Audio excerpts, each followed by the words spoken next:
नमस्कार दोस्तों, मैं दीपक चौधरी आप लोगों को दीपक सर जी के यूट्यूब चैनल में स्वागत करता हूं। आज हम लोग कोडिंग और डिकोडिंग के 5 महत्वपूर्ण क्वेश्चंस के बारे में बात करेंगे जो कि आपके आने वाले परीक्षाओं में पूछे जाएंगे और जो भी परीक्षा हुए हैं उसमें पूछे गए हैं। ये आपके परीक्षाओं में काफ़ी महत्वपूर्ण भूमिका निभाएंगे। चलिए हम लोग क्वेश्चंस की तरफ चलते हैं। क्वेश्चन बहुत ही आसान है। हम लोग बिना पेन उठाए हुए इस सवाल को सॉल्व करने की कोशिश करेंगे और आप लोग भी सीखिएगा कैसे करना है। देखिए, पहला क्वेश्चन आपके सामने आ चुका है। पहला क्वेश्चन बोल रहा है, यदि किसी सांकेतिक भाषा में नेम को EMAN लिखा जाता है तो उसी सांकेतिक भाषा में जापान को कैसे लिखा जाएगा। तो देखिए, इसमें जो सांकेतिक भाषा का जो होगा उसमें आपको भाषा पकड़ना पड़ेगा, जो कौन से नंबर पर है। जैसे कि N है तो यहाँ पर E कितना नंबर पर आया, इसमें चेंज किस हिसाब से हो रहा है, वो हमको पकड़ना है। कौन सा अक्षर किस प्रकार से हो रहा है। कभी कभी होता क्या है, जो सारे अक्षर जो होते हैं एक ही तरह से चलते हैं, सारे अल्फ़ाबेट्स एक ही तरह से चलते हैं, एक ही हिसाब से चलते हैं। कुछ अल्फ़ाबेट्स ऐसे होते हैं जो एक प्लस हो जाता है, कहीं पर एक माइनस हो जाता है, तो ये हमको पकड़ना है। देखिए, चलिए तो अब हम लोग जो है सीधी ट्रिक्स की बात करते हैं। यहाँ पर हम लोग पहला ट्रिक क्या उपयोग करेंगे, अगर हमको कोई भी क्वेश्चन आएगा तो पहला ट्रिक क्या उपयोग करेंगे। पहला ट्रिक सीधा हमको ये उपयोग करना है, देख लेना है जी ये क्या उल्टा तो नहीं हो रहा है नेम का। यहाँ देखिए, ये नेम जो लिखा हुआ है तो यहाँ देखिए ई यहाँ पर लास्ट में है तो यहाँ क्या है पहला, उसके बाद M यहाँ है तो इसके बाद M, A N पहला है तो यहाँ लास्ट। मतलब कि नेम का पहला अक्षर और यहाँ पर जो लिखा हुआ सांकेतिक भाषा में वो लास्ट अक्षर बन जाता है। तो पहला जो होगा वो लास्ट हो जाएगा और लास्ट से स्टार्टिंग है, तो यहाँ क्या है लास्ट से स्टार्टिंग बन रहा है। तो जापान का क्या होगा, जापान का हो जाएगा NA। थोड़ा सा मार्कर को बड़ा कर लेते हैं।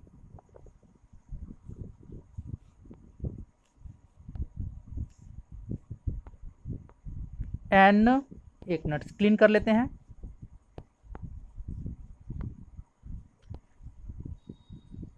यहाँ जो लास्ट से स्टार्ट होगा तो क्या बन जाएगा N, फिर क्या है APAJ। अब हमको ये ढूंढना है जी ये इसमें कौन सा है, तो NAPAJ। ये आपको option number D, option number 4 is right answer. तो देखिए हम लोगों ने क्या किया, सिंपल सा एक थ्योरी, एक दिमाग में एक कंसेप्ट रखा। अगर कोडिंग और डिकोडिंग का सवाल हमको दिया रहेगा तो उसमें सबसे पहले तो हमको ये देखना है क्या उसी भाषा को, उसी अक्षर को रिपीट तो नहीं कर दिया गया है। तो मैंने देखा जो उसी अक्षर को रिपीट कर दिया गया है, बशर्ते इसमें उल्टा कर दिया गया है, जो इसमें लास्ट था उसमें पहला कर दिया गया। तो ये एक तरीका हम लोगों ने ये सीखा है। आशा करता हूँ आप लोग इस तरीके के एग्जाम में ज़रूर अप्लाई करेंगे और बिना पेन उठाए हुए सवाल को सॉल्व करेंगे आसानी से, सिर्फ 2 सेकंड में।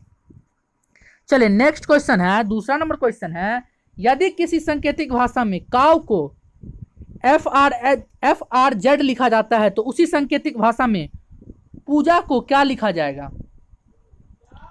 जाएगा, बताइए। आप लोगों को अगर सवाल बन रहा है तो इसका आंसर कमेंट बॉक्स में भी कमेंट कर सकते हैं, अन्यथा मैं तो शॉर्ट ट्रिक के साथ बता ही रहा हूं, वहां से भी सीख सकते हैं। यहाँ पर देखिए दूसरा तरीका क्या है, पहला तरीका तो मैंने क्या बताया जी, ये देख लेना है क्या उसी भाषा को उल्टा तो नहीं कर दिया। यहाँ W से स्टार्ट है तो यहाँ W नहीं लिखा हुआ, यहाँ से कोई भी अक्षर यहाँ नहीं मिल रहा, इसका मतलब क्या हुआ, जो पहले वाला जो ट्रिक है इस पर काम नहीं किया, अब हम लोग देखेंगे सबसे पहले काम। दूसरा काम क्या देखेंगे, पहला काम तो हम लोग देखें जो क्या ये उल्टा लिख दिया है तो नहीं लिखा है। दूसरा ट्रिक हम क्या देखेंगे, दूसरा ट्रिक ये देखेंगे ये प्लस में क्यों जा रहा है। क्या देखिए, C है तो F है, O है तो R है, W है तो Z है, मतलब कि सारे अक्षर प्लस हो रहा है, सारे अक्षर में इससे कुछ आगे जा रहा है। तो इसमें हम देखेंगे कितना प्लस हो रहा है। C के बाद क्या होगा DEF, मतलब कि 3 प्लस हो रहा है। अब O है, ओ में देखते कितना प्लस हो रहा है, O P Q R, मतलब कि इसमें भी 3 प्लस हो रहा है। शायद मुझे लग रहा है जो ये 3 का प्लस पर चल रहा है। W X Y Z, यहां भी 3 प्लस हो रहा है। तो इसका मतलब क्या हुआ, ये 3 प्लस पर चल रहा है तो पूजा भी क्या होगा, 3 प्लस पर ही चलेगा। तो पूजा अगर 3 प्लस पर चलेगा तो P के बाद क्या होता है, QRS, तो इसका मतलब S आएगा पहला अक्षर। दूसरा अक्षर क्या है, O है, तो O के बाद क्या आता है, O के बाद R, डबल R हो जाएगा। यहाँ पे डबल R हो जाएगा। हम देख सकते हैं जो 2 ही ऑप्शन ऐसा है जिसमें डबल R है। J के बाद क्या आएगा, J के बाद जो 3 अक्षर हमको प्लस करना है तो JKLM, M आएगा। तो यहाँ पर हम सीधा सीधे देख सकते हैं जो लास्ट हमको करने का जरूरत भी नहीं है। 4 नंबर में M आ चुका है, यहाँ M नहीं आया है, तो 4 नंबर इज जो right answer, 4 number is a right answer. देखिए हम लोगों ने कितना आसानी से इसको सॉल्व किया। पहले तो मैंने देखा जो क्या ये उल्टा किया हुआ है, तो ये नहीं किया हुआ है। दूसरा मैंने देखा क्या ये प्लस में जा रहा है, CF प्लस में जा रहा है, OR प्लस में जा रहा है, WZ प्लस में जा रहा है। अगर वही माइनस अगर माइनस में जाता तो हम घटा के देखते कितना घटा के हो रहा है। तो यहाँ पर क्या है, ये रूल इसमें पूरा परफेक्ट बैठता है, तो इस पर भी ये पूरा परफेक्ट बैठेगा। इस कारण से ऑप्शन नंबर इसका 4 राइट आंसर होगा, SRRMD, ये राइट आंसर होगा। आशा करता हूं आप लोगों को समझ में आया होगा। चलिए आगे बढ़ते हैं। अगर आप लोगों को वीडियो अगर पसंद आ रहा है तो इसको जरूर जितना हो सके शेयर कीजिए और थंब जरूर कर दीजिए, लाइक जरूर कर दीजिए, जिससे मेरा मनोबल और बढ़ सके और बढ़िया से बढ़िया कंटेंट आपके पास प्रस्तुत कर सकूं। चलिए तो हम लोग तीसरे नंबर क्वेश्चन की तरफ चलते हैं। तीसरा क्वेश्चन बोल रहा है, यदि किसी सांकेतिक भाषा में, इसको सॉल्व करने का जरूर कोशिश कीजिएगा, यदि किसी सांकेतिक भाषा में मानव को NZOZW लिखा जाता है तो उसी सांकेतिक भाषा में RA राघव को क्या लिखा जाएगा। यदि किसी सांकेतिक भाषा में मानव को NZOW लिखा जाता है तो उसी सांकेतिक भाषा में राघव को क्या लिखा जाएगा। तो हम जो सीखे हैं वो चीज़ इस पर अप्लाई करने का पूरी कोशिश करेंगे। क्या क्या सीखे हैं इसमें, हम लोगों ने सीखा है जो यहाँ पे पहले क्या उल्टा दिया हुआ है, यही सीखे हैं पहला कंसेप्ट में। तो उल्टा भी है तो भी यहाँ पर नहीं है, मतलब कि ये नहीं साबित हो रहा है, उल्टा तो नहीं दिया हुआ है। अब देखते हैं दूसरा काम, पॉजिटिव में दिया हुआ है, M के बाद N है, ठीक है पॉजिटिव है, A के बाद Z है, ठीक है पॉजिटिव है, O है, ठीक है पॉजिटिव है। लेकिन यहाँ पर देख लीजिए कुछ नेगेटिव भी जा रहा है, कुछ नेगेटिव में भी जा रहा है। यहाँ पर हम लोग ये भी देख रहे हैं जो कुछ नेगेटिव भी जा रहा है।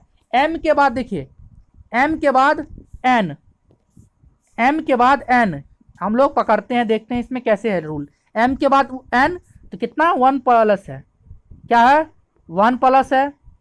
और यहाँ पर देखिए अगर A के बाद Z अगर होगा तो 26 लेटर हो जाएगा, मतलब 25 लेटर, 26 लेटर होता है तो 25 लेटर इसमें प्लस हो जाएगा तब होगा। तो इतना लेटर तो एकांत नहीं बढ़ सकता है।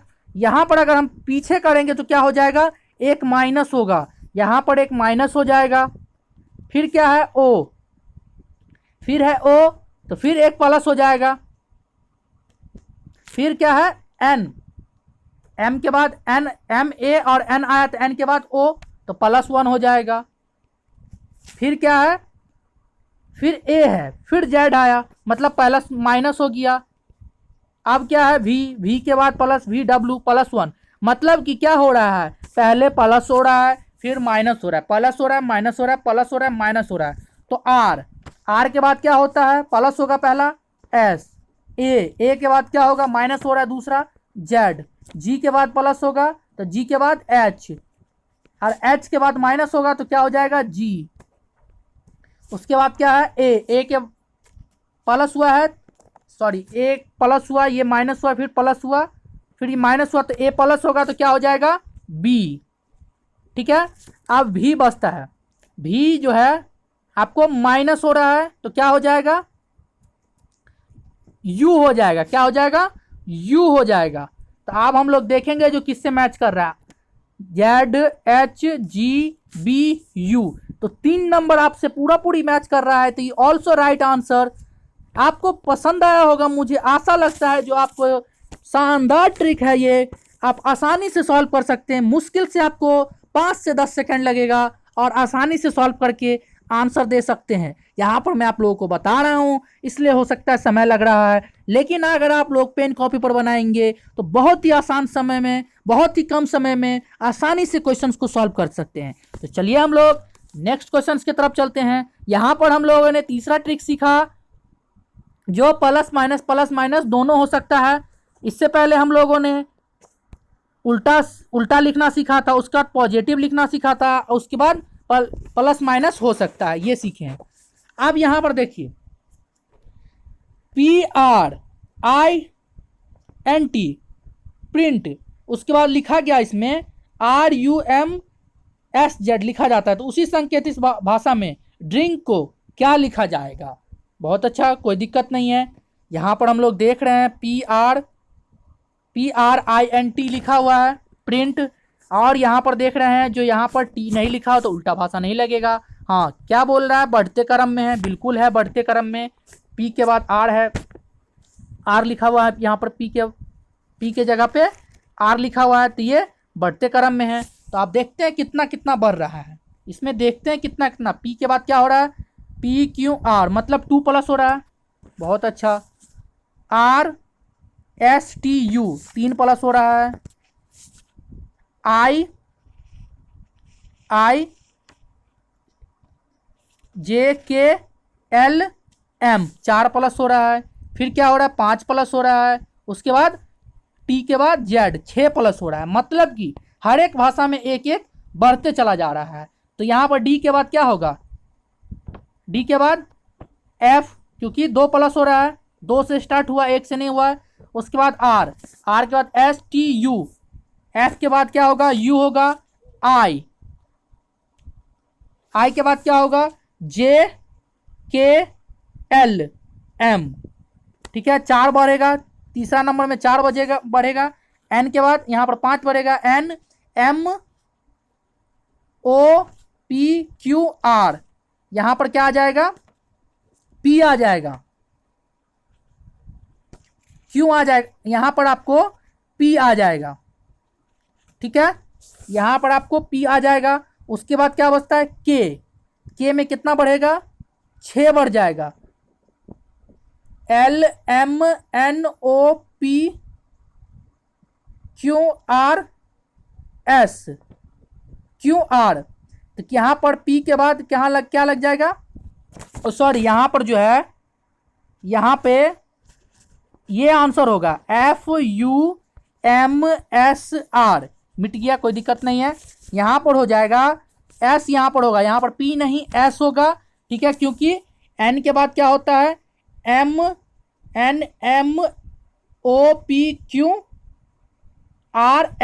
तो यहाँ पर क्या हो जाएगा? एस हो जाएगा, ठीक है। तो option number 1 is right answer. चलिए आगे बढ़ते हैं हम लोग 5वें नंबर क्वेश्चन की तरफ। बहुत आसानी से आप लोग सॉल्व कर पा रहे होंगे दोस्तों। चलिए 5वां क्वेश्चन इस प्रकार है, यदि किसी सांकेतिक भाषा में टेबल को GZYOV लिखा जाता है, तो उसी सांकेतिक भाषा में JOICE को क्या लिखा जाएगा? तो इस सवाल को आप लोग जरूर सॉल्व करने का कोशिश करें। 5वां नंबर सवाल है, यहां पर देखिए, यहाँ पर एक सीधा सीधी लास्ट थ्योरी आ रहा है, हम वो बता देते हैं। उसके बाद अगले दिन हम लोग माइनस वाला भी करने का कोशिश करेंगे। देखिए इसमें एक थ्योरी ये आ रहा है, पहले तो एक सीधा ABCD लिखा गया है, पहले एक सीधा ABCD लिखा गया है, उसके बाद उल्टा ABCD लिखा गया है, उसी के हिसाब के इसे लिखा गया है। मतलब कि अगर T सीधा से 20वें नंबर पर है, तो G जो है आपको उल्टा से 20वें नंबर पर है, उल्टा से 20वें नंबर पर है। इस प्रकार से आपको ये सवाल को सॉल्व करना है और आपको कमेंट बॉक्स में इसका कमेंट करना है। वैसे इसका आंसर मैं आपको बता देता हूं, इसका जो आंसर हो जाएगा, इसका राइट आंसर हो जाएगा आपको QLRXV, ठीक है। Option number A is right answer होगा। लेकिन आप लोग सॉल्व करके देखिएगा। देखिए अगर आप लोग को दिक्कत है तो बहुत सारे बच्चे को कन्फ्यूजन हो जाता है, यहाँ पर आप लोग एक काम कीजिएगा, ABCD करके आप ABCD करके उल्टा में लिखिएगा। उसके बाद यहाँ से फिर से सीधा यहाँ ABCD लिखिएगा, फिर इसके सामने सामने उल्टा लिखिएगा ZYX, इस प्रकार से लिखिएगा। यहाँ पर देखिए आप लोगों को थोड़ा सा मैं दिखा देता हूँ। यहाँ पर एक चीज़ देख लीजिए, यहाँ पर B के जगह पर देखिए तीसरा नंबर में Y है, इससे आप साबित कर सकते हैं जो ये उल्टा है। देखिए A के जगह पर क्या है, Z है, तो ये उल्टा, एक सीधा ABCD एक उल्टा ABCD लिख दीजिए और कंपेयर करके इसको आसानी से सॉल्व कर सकते हैं। तो आशा करता हूँ आप लोगों को ये क्लास पसंद आया होगा। अगर पसंद आ रहा है तो शेयर कीजिए दोस्तों में, फेसबुक पे, व्हाट्सएप पे, जहाँ हो सके। अगर आप लोगों को इसका PDF चाहिए तो आप टेलीग्राम ग्रुप में ज्वाइन हो सकते हैं, या अन्यथा आप व्हाट्सएप ग्रुप में भी ज्वाइन हो सकते हैं। वहाँ पर आप अपना क्वेश्चन भी भेज सकते हैं अगर आपको कोई भी प्रॉब्लम है। आपका प्रॉब्लम को नेक्स्ट वीडियो में सॉल्व करने का पूरी कोशिश किया जाएगा। तो थैंक यू सो मच। जय हिंद, जय भारत।